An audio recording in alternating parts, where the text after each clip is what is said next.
Hello friends, this is Terry from Genki Gaming TV, and this is our review for Yokai Watch Y Academy, the other in episode 11? Wow, we've made it to episode 11 and we've only missed, what, 2 episodes that Level 5 took down before I was even able to review them?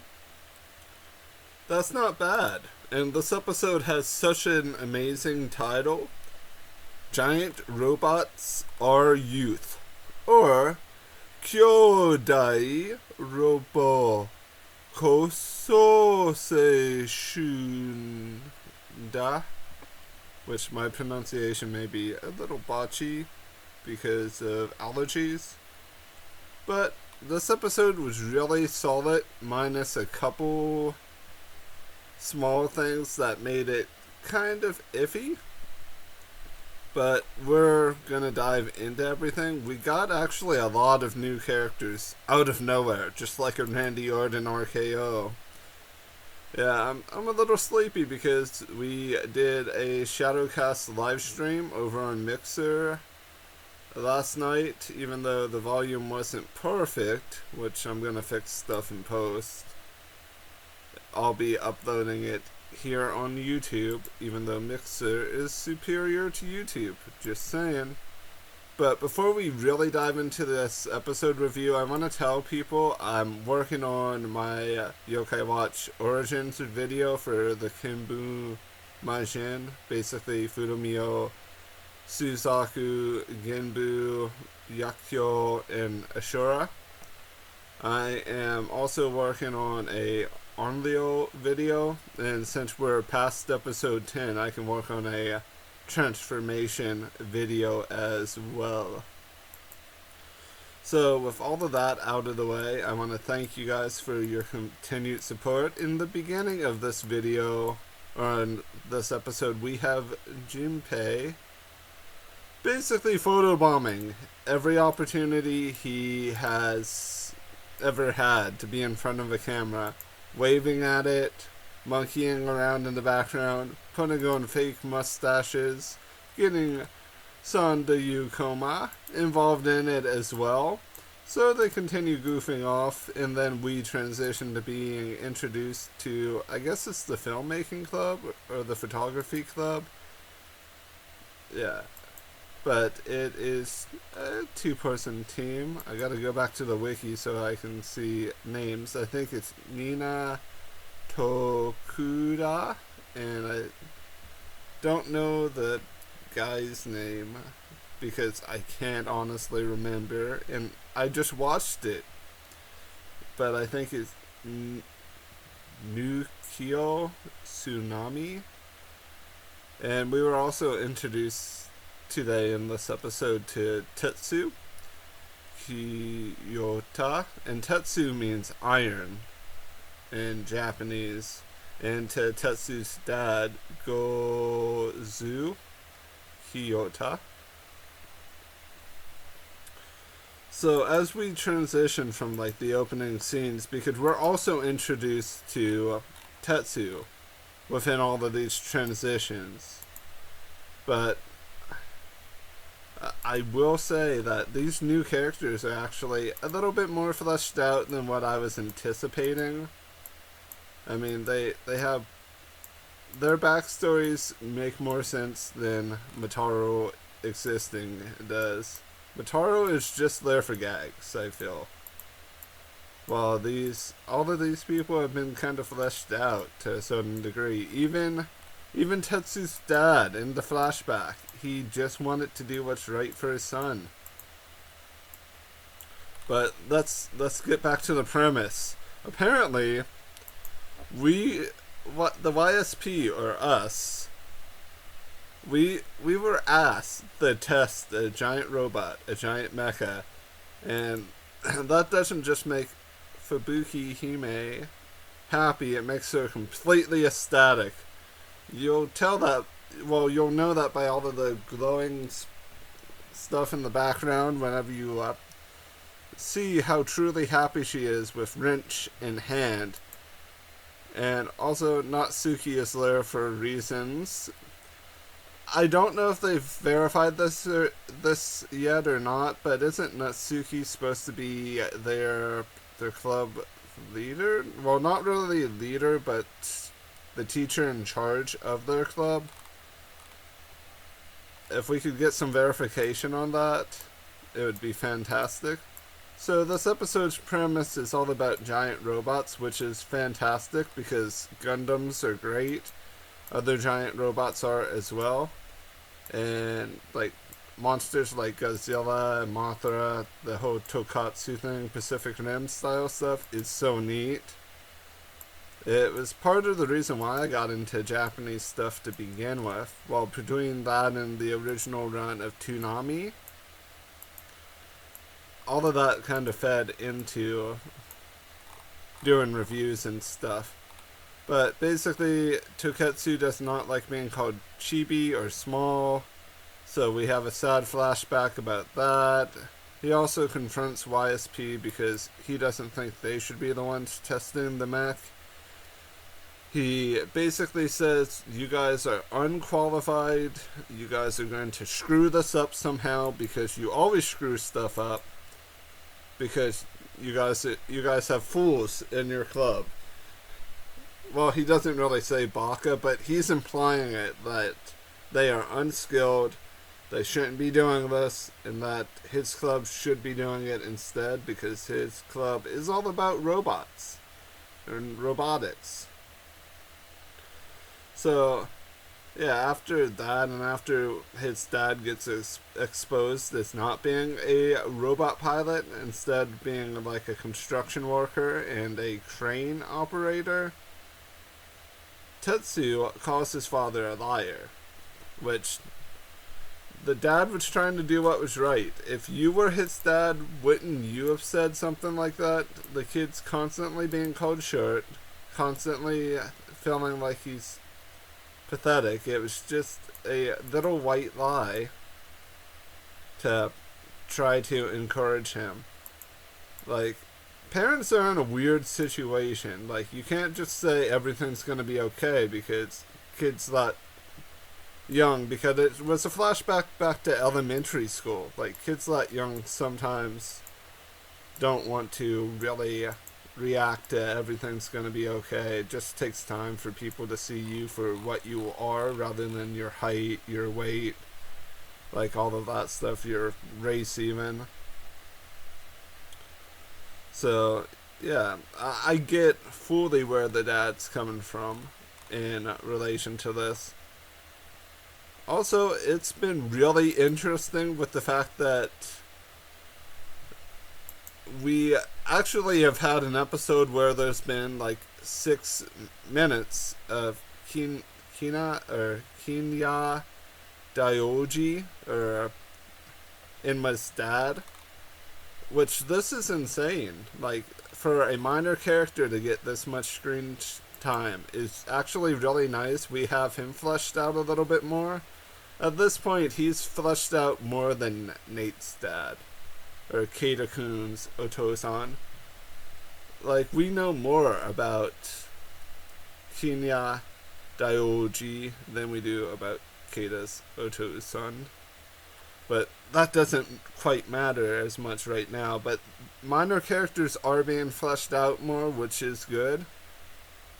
Which helps to build up the significance of the series compared to what we just went through last year, the 2019 OG run, which we're not going to talk about much, but we're making a reference because there were some jokes that were in poor taste here. Like, once the Mecha was assembled and everything was a go for that after all of the Tetsu drama and Tetsu calling out his father and stuff, we have the film club or the photography club, basically the lovely Nina and the intelligent Nukio, basically ready to record and ready to capture footage of the giant robot, which the transformation was really good. It was exactly like a Megazord transformation.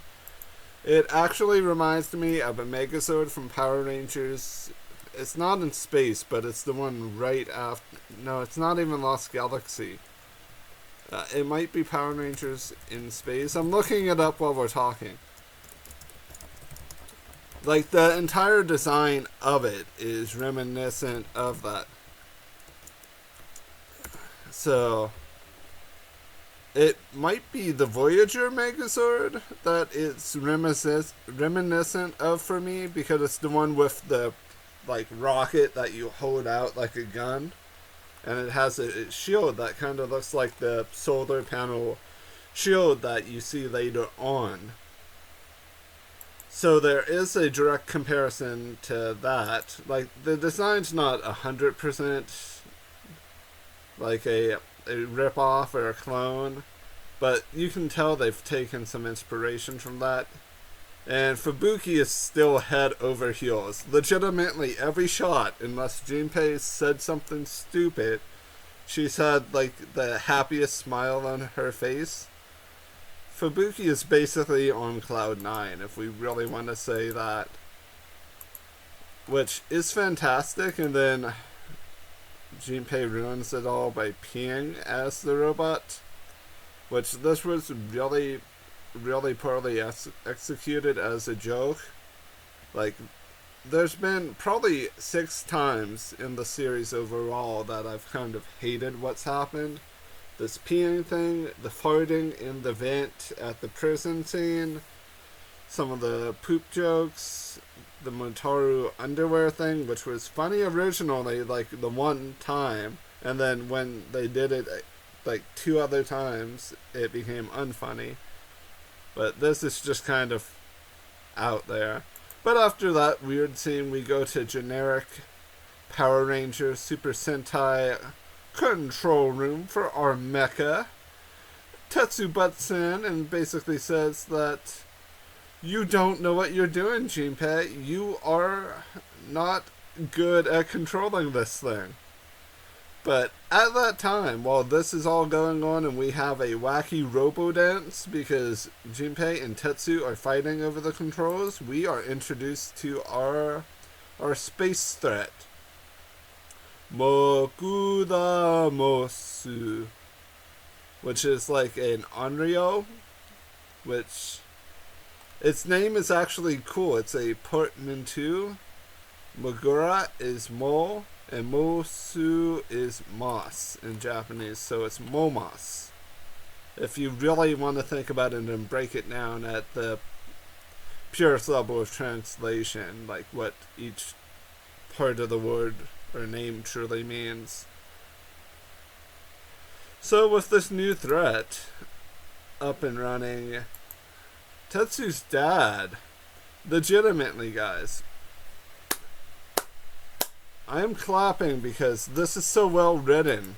His dad takes his construction crane and just rams it and launches it into the face of this Onryo, into the face of Mogura Mosu, like knocking it down and kind of stunning it. And he does this multiple times. He interferes in this fight twice, I think, and enables them to attempt to have enough time to charge up the new solar cannon or solar ray beam thing, which is really cool. I like the fact that basically the gun itself is like the storage area of the solar energy that they were capturing with the solar panel shield. So if you really think about this, they were using something that is being really discussed now on all levels. Like, solar panels are becoming more and more common, and I love that because clean energy is always a smart decision. And Fubuki is basically in love with mechs, and so is Motaru, even though Motaru only just kind of flails his arms around this episode. So we get a really cool scene transition to Fubuki and Junpei and Guromi at the top of the mecha, and they basically all transform into Clock Lady and Wild Boy. So, Clock Lady and Wild Boy kind of stalled out the situation for the sun to rise so that they can get enough solar energy to fire off the solar beam. It's almost like they're a grass-type Pokemon charging their solar beam in the sunlight. So Tetsu talks to his dad here at the end of the episode and basically says, I am sorry that I was a jerk and I called you a liar. Well, he didn't say jerk, but you can tell from the tone he was implying that. He was saying he was sorry he was rude and jerkish and a little standoffish to his father, and his father said basically everything's okay. And then our mech now is a metal. So when I originally saw the mech, the Gakogurwai, I had thought that this was man-made, like the school developed it. But apparently it's a yokai, which I'm all for mechas being yokai or on the all. Because broken clock is a thing. Maybe it's all of the spiritual pressure that's around the school that caused this to become a thing. It's something that's worth a little bit of theory crafting. I know it was partially explained, but I couldn't follow everything because of being at a kind of low Japanese listening level. I mean, I listen to a bit of Japanese each week, but I'm not at the level of like 100% knowing each episode. It's realistically only about 40% that I truly understand, 40 to 45. So some of the stuff that I bring up might not be exact because multiple words have like sake, which could be the rice wine or salmon. You only really know it in context. Like, there's other words like that. But we also see the neuralizer alien queen herself. And the only reason I'm bringing up neuralizers is because Nayu Kulu Hoshi, I just realized that her name is almost Nayu Black Star.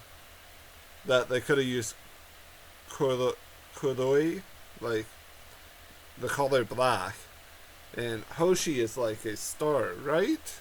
I'm gonna gshow.org this real quick because this is already long.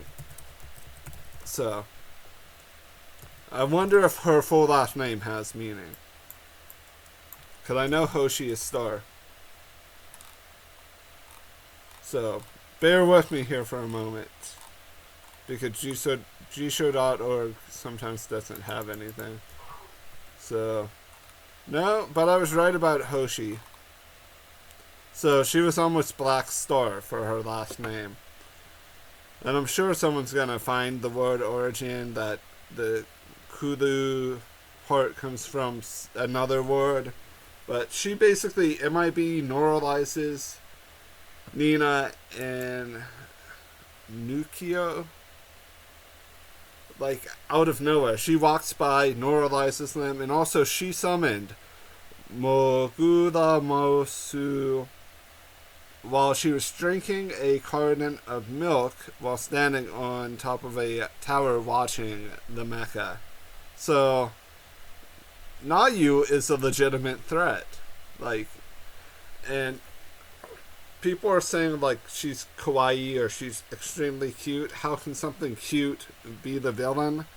What if she wasn't the true villain? What if she and Whisper or Haruhiku or Haruhiko were working for someone else to, like, for their own reasoning?